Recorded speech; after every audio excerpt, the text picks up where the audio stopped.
You're listening to the Cash Podcast, creating affluence, success, and happiness with your financial surgeon, Adam Koós, President and Portfolio Manager at Libertas Wealth Management Group at libertaswealth.com. Hello, everyone, and welcome to a special Valentine's Day edition of the Cash Podcast. But before I introduce what I'm sharing with you today, as always, a few housekeeping items. If this is your first time listening or watching, then thank you so much for joining us. The Cash Podcast is produced weekly, and as stated in the intro, CASH stands for creating affluence, success, and happiness, and that's our mission. My hope is for you to learn a little bit more on each and every episode so that you become more successful, wealthier, happier, and more educated than you were before you started listening today. So come back often. Feel free to subscribe on iTunes and YouTube. In addition, you can also follow me on Twitter at Adam Koós and on Instagram at Financial Surgeon. Last but not least, all links, visuals, charts, and other educational materials are always available on our website. Although, if you're watching today, there's not going to be any charts or anything like that. So if you just want to follow along with the words and the bullet points, that would be the only reason why anyone would need to watch today's podcast. All right, so what I'm going to share with you is something a little special. Last night, we presented a live registration-only event along with co-parenting expert, speaker, and author Teresa Harlow, and it was titled Happily Divorced and the 4 C's of Collaborative Co-Parenting. Again, this was a free public event, and we did require registration to attend, but if you weren't able to make it and you'd still like to see the event in its entirety, you can reach out to my office at info@libertaswealth.com. You can call us at 614-543-1350 or head over to our website on the contact page and contact us there, and we'd be more than happy to send you a recorded playback of the entire event. Now today, what I'm going to share on the podcast is my portion of the event.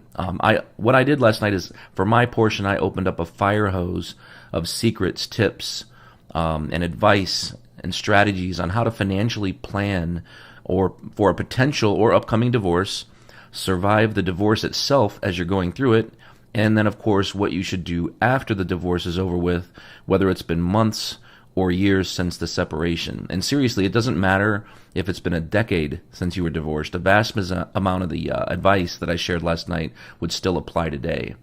And once you had a chance to watch or listen to it, let me know what you thought. And if you have any questions at all, or if you'd like to have an introduction call with yours truly, just to learn more about how we might be able to assist in your financial situation, head over to our website at libertaswealth.com, click on the contact page, and there's a little button on the left that would give you access to my calendar so that you can set up a time that's convenient for you.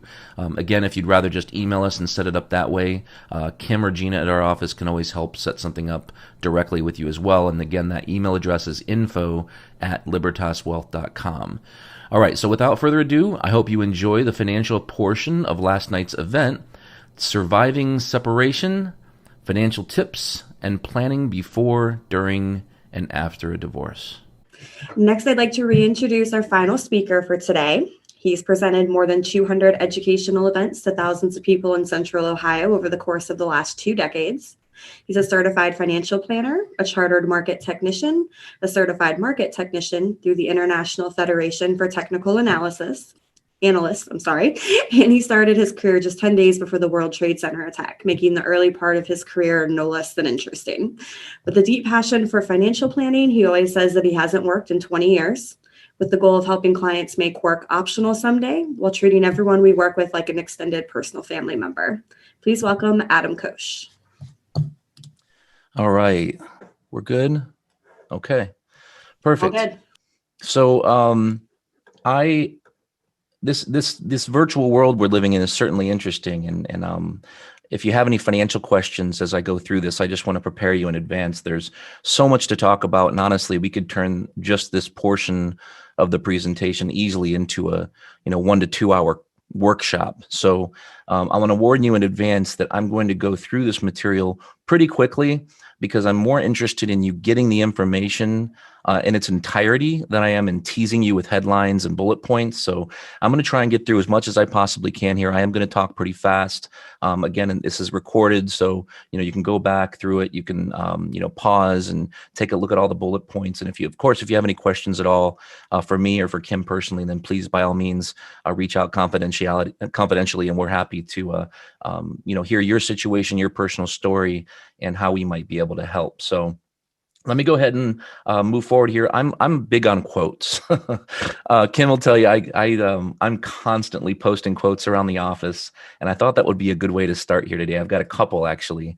So the first one is Richard Wagner. He's a German composer. He says, "Divorce is one of the most financially traumatic things you can go through. Money spent on getting mad or getting even is money wasted." I think that's certainly true. And the other one, as you let that sink in, is Louis C.K. He's a comedian. Divorce, he says, "The divorce is always good news." And I know that sounds really weird, but it's true, because no good marriage has ever ended in divorce. That would be sad. If two people are married and they just had this great thing and then they got divorced, that would be really sad. But that's happened 0 times. So I think as we all reflect on our relationships, whether we're married, divorced, remarried, thinking about getting divorced, perhaps, whether that's has anything or nothing to do with the pandemic that I don't want to say we've gone through as if it's past tense here, but we're going through. I think that what we have to do as we go through our lives is we always have to have our minds, or at least an eye on our planning, specifically as it pertains to financial planning. And so what I'd like to do here is I'd like to go through 3 sections, we'll call it, of tips, and I don't want to call them secrets, but certain things that I think that you should be aware of, or everyone should be aware of, when it comes to planning for a potential divorce, going through a divorce, and then of course what to do after you've been divorced, whether that's 6 months or 6 years after divorce. So let's go ahead and dive into it here.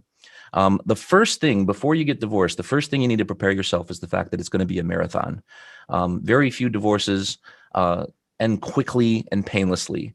And then for those of you who are on this webinar live right now, I'm sure you're nodding your head going, yeah, that's me. And if you're not, awesome. That's wonderful, obviously. But worst case scenario, if you prepare yourself for a marathon and you get a sprint, great. There's nothing wrong with that. But second of all, the second thing you need to do, and then there's I've got 2 slides or 2 pages of a list here, is getting organized. Now, whether you're the one initiating the divorce or you suspect that your partner might be initiating the divorce, the things that you need to start getting a list of is, first of all, your retirement accounts. So if you want to know what that means, that would be 401ks, 403bs, 457s, deferred comp plans, IRAs, Roth IRAs, SEP IRAs, simple IRAs, owner Ks. So there's all kinds of different types of retirement plans, and you almost need a checklist. And we're happy to provide you with one, by the way, but a checklist to make sure that if there is one, to have a record of it. And then if there isn't, you can at least check it or cross it off the list. Second would be pensions and executive benefit plans. And these are things like defined benefit plans. If somebody has a pension that may be payable to a spouse later in life, cash balance plans. Some of the really popular ones around the country would be the TSP plan, which is the Thrift Savings Plan for the federal government, or FERS, Federal Employees Retirement System. And then right here in Central Ohio, or around the state, if you're a teacher, firefighter, sorry about that. If you're a teacher, firefighter, a police officer, then you would have either PERS, which is Public Employees Retirement System, SERS, which is State Employees Retirement System, or STRS, which is State Teachers Retirement System. So having a record of all those pensions that might be out there. Some other things that you need to have record of are things like brokerage accounts. These are individual accounts, joint accounts, custodial accounts for the kids, trust accounts, whether that's trusts from parents or trusts that you've started, transfer on death accounts, and things of that nature. Emergency accounts, pretty simple here, but this is things like checking, savings, money market, credit union accounts, CDs, savings bonds, and so on. Life insurance is a big one, even if it's employer paid. So employer paid life insurance by someone's job, personally owned life insurance, and life insurance types. There's lots of different types, but there could be universal life, variable universal life, term insurance, There's newer, what are called long-term care hybrid policies, which are both life insurance and long-term care kind of squashed together into one. And then the next would be real assets. And when I say real assets, these are things you can touch, feel, so when you think of real assets, think of your home, vacation homes, rental properties, timeshares, land, commercial property, physical gold, if you own any of that, silver, jewelry, collectibles, things of that nature.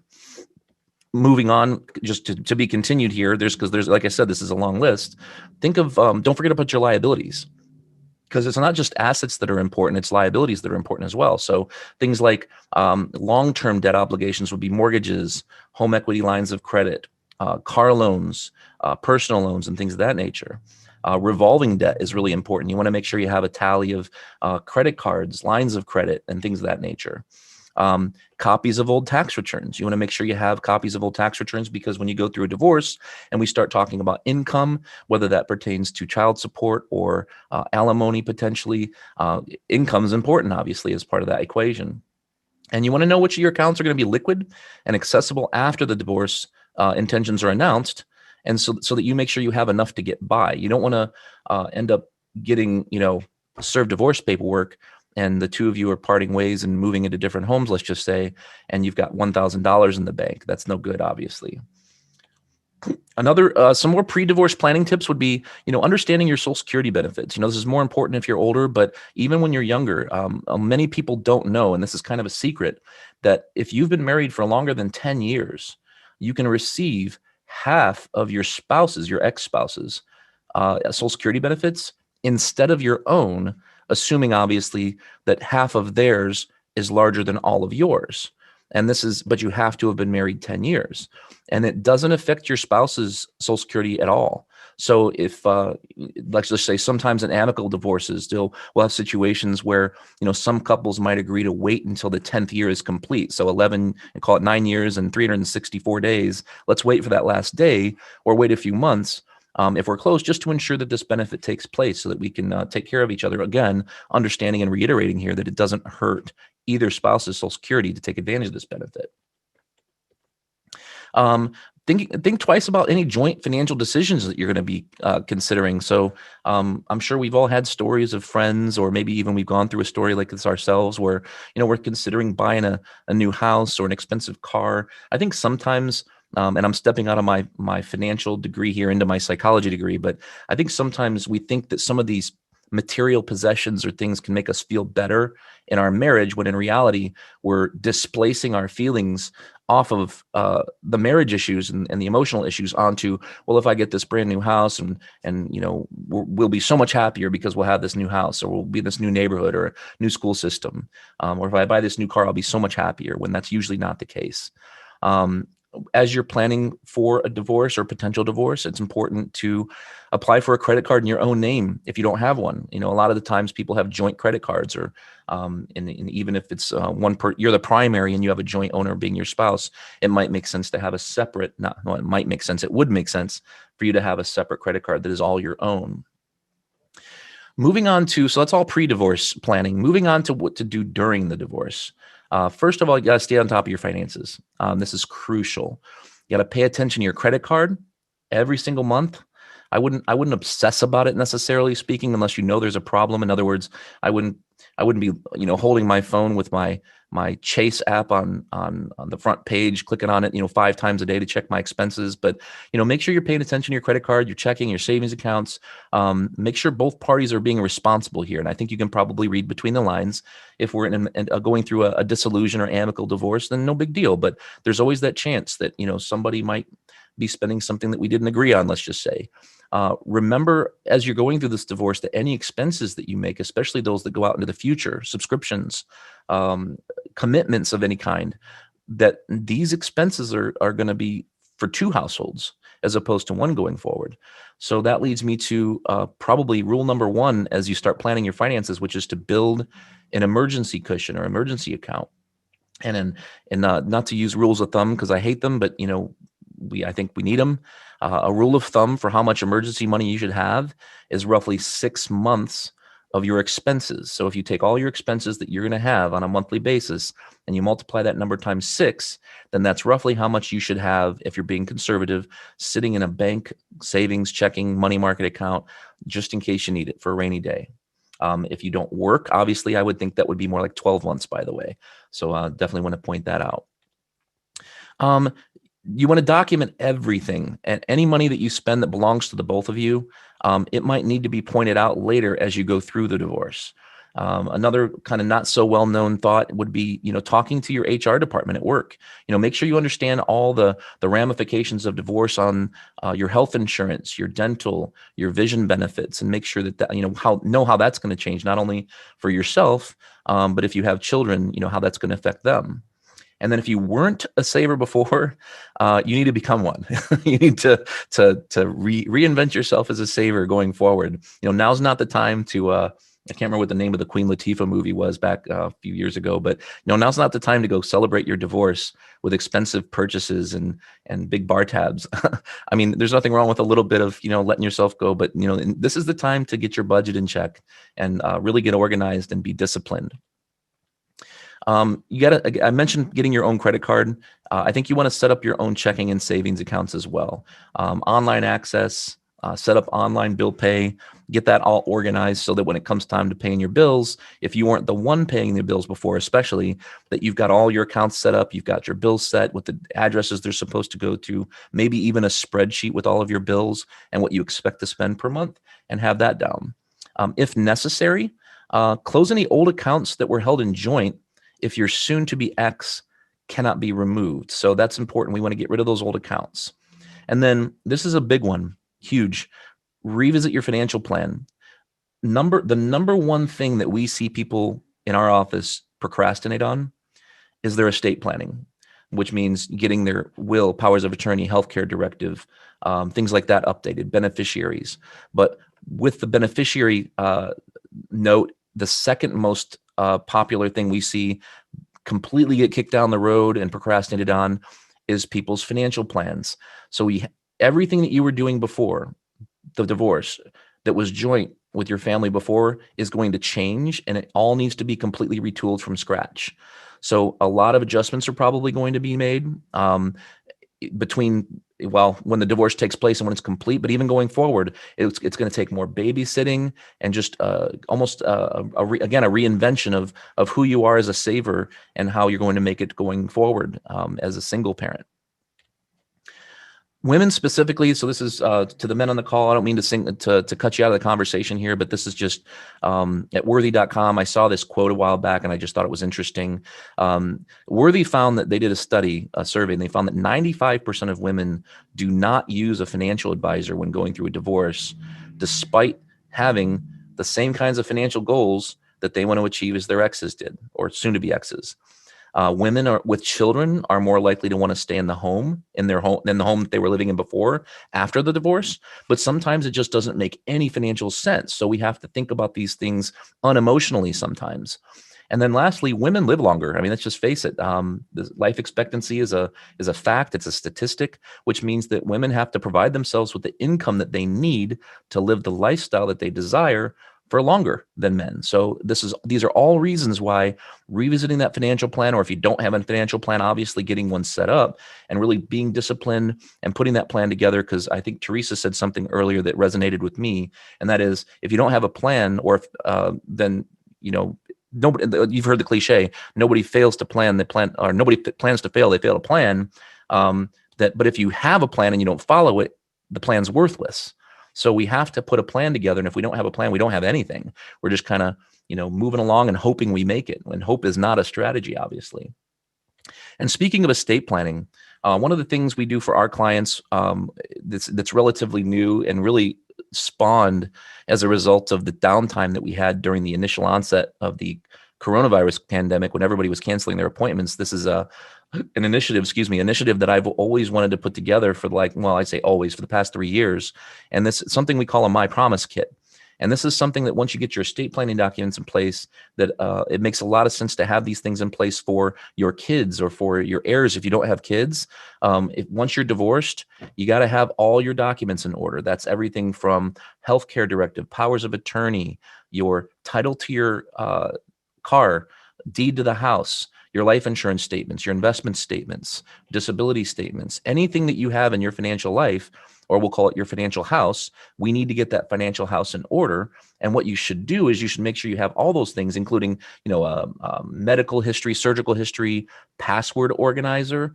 Because if something, heaven forbid, happened to you, then how is somebody else going to step in and help you? Or if you become non-responsive, if you end up in a coma or something, heaven forbid, now somebody has to come in and be your POA and act on your behalf. And all of these things need to be organized in advance. I put redundancy with an exclamation point here, because not only should you have them in paper form and organized, but you should have them uploaded online someplace that's encrypted and safe, where they're available 24/7. And that's also something that we do for our clients. We call it the My Promise Vault. So let's talk a little bit and kind of close out with post-divorce planning tips. Easy for me to say. So once the divorce is over with, cancel all jointly held accounts. Get rid of all of them. Talk to your financial advisor about revisiting all the beneficiaries on all of your investment and life insurance, long-term care insurance, hybrids, all these insurance accounts, including the ones you have at work. They need to be changed and updated to so that if something happens to you, the money goes to who you want it to. Sit down with your attorney, revisit your estate plan, make sure that your beneficiaries, your trustees, any other necessary changes are made. And this is a common thing we see. I want to reiterate that we've seen situations where people have been divorced for years, and then all of a sudden realized after the fact, oh man, I didn't update my estate plan, and if something happens to me, everything I have goes to my ex. So this is really, really crucially important here. Ensure same thing with your powers of attorney and healthcare directives. If you end up in a hospital bed and you're non-responsive, you don't want your ex to be the person who makes your healthcare decisions. Obviously, I think that goes without saying.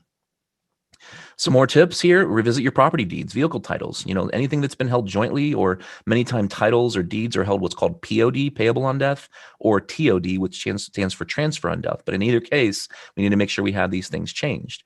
Talk to your tax preparer, whether that's your enrolled agent, your CPA.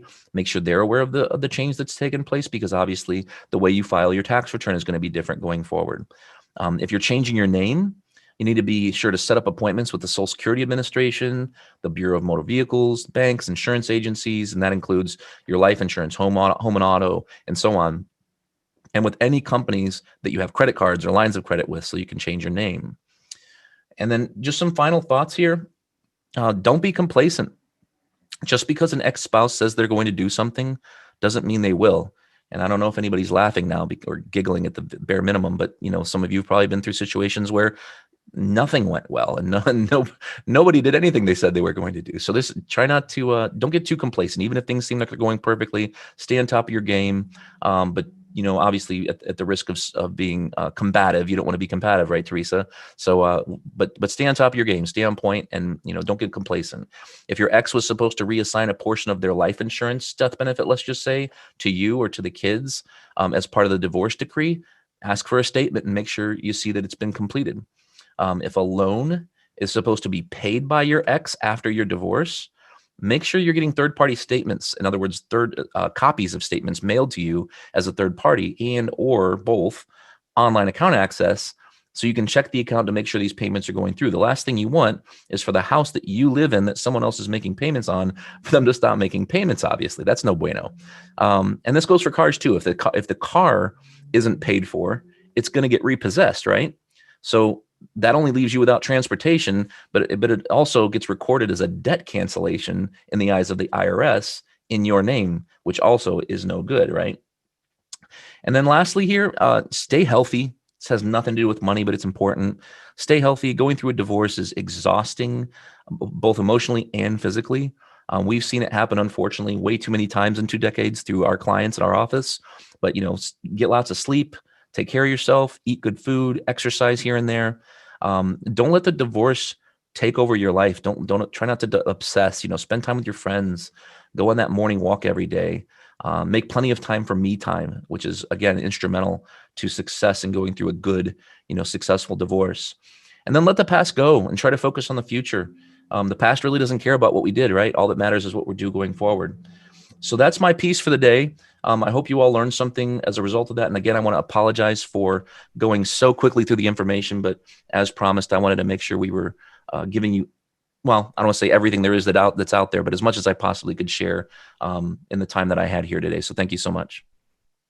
Okay, that's it for today's show. Feel free to share this episode with your friends and family. If you'd like to discuss your personal situation further, remember that you never ever have to be a client to ask a question. If you'd like to set up an introduction call or Zoom meeting, again, just head over to our website to schedule something on our calendar using the button on the contact page. As I always say, there's thousands and thousands of podcasts out there, and you chose to give ours a listen today. So thank you so much for tuning in. Be sure to subscribe on iTunes and YouTube. And remember, you can sign up at libertaswealth.com to get these updates, as well as updates with our other screencasts, videos, and articles delivered directly to your email inbox. Feel free to follow us on Facebook at facebook.com/libertaswealth. Again, I'm also on Twitter at Adam Koós, as well as Instagram at Financial Surgeon. So thank you so much once again for joining us, and we'll see you next time. Thank you for listening to the Cash Podcast with your financial surgeon, Adam Koós. To see any charts or images that were mentioned in this show, or to check out additional articles, videos, and other educational resources, head over to libertaswealth.com.